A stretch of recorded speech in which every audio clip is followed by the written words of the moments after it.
సరస్వతి తన నాన్నతో కలిసి వెళ్తూ ఉంటుంది. అప్పుడే ఆ అబ్బాయి తన గర్ల్ ఫ్రెండ్తో కలిసి లిఫ్ట్ దగ్గర రొమాన్స్ చేస్తూ ఉంటాడు.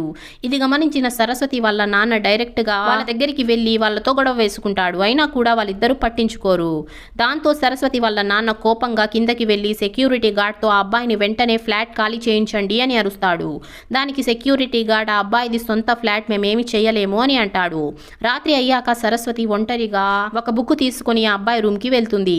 అక్కడ అబ్బాయి ఎక్సర్సైజ్ చేస్తూ ఉంటాడు. అప్పుడే సరస్వతి బుక్ ని చూపిస్తూ, ఈ బుక్ పై ఉన్న అమ్మాయి నీ గర్ల్ ఫ్రెండే కదా, ఈ అమ్మాయి ఎంతో అందంగా ఉంది, నన్ను కూడా ఇంత అందంగా రెడీ చేయమని చెప్పి నీ గర్ల్ ఫ్రెండ్ కి చెప్పొచ్చు కదా అని అంటుంది. అప్పుడే సడన్ గా ఈ అబ్బాయి వాళ్ళ లవర్ రూమ్ లోకి వచ్చేస్తుంది.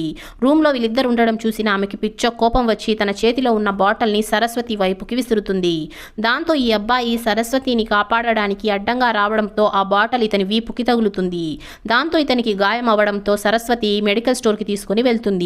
ఆ తర్వాత మందులు తీసుకుని వెళ్తూ ఉంటే ఒక పోలీస్ ఆఫీసర్ ఇతన్ని చూసేసి, కొన్ని రోజుల ముందే కదా నువ్వు జైలు నుంచి విడుదలయ్యావు, అప్పుడు ఏం చేసేసావు అని చెప్పి అతన్ని జైలుకి తీసుకువెళ్ళడానికి బండి ఎక్కిస్తాడు. దాంతో సరస్వతి పోలీస్తో ఈ అబ్బాయి ఏమి చేయలేదు వదిలేయండి అని చెప్పి రిక్వెస్ట్ చేస్తుంది. పార్ట్ 4 తొందరగా అప్లోడ్ చేస్తాను. వీడియోని లైక్ చేసి ఛానల్ని సబ్స్క్రైబ్ చేసుకోండి.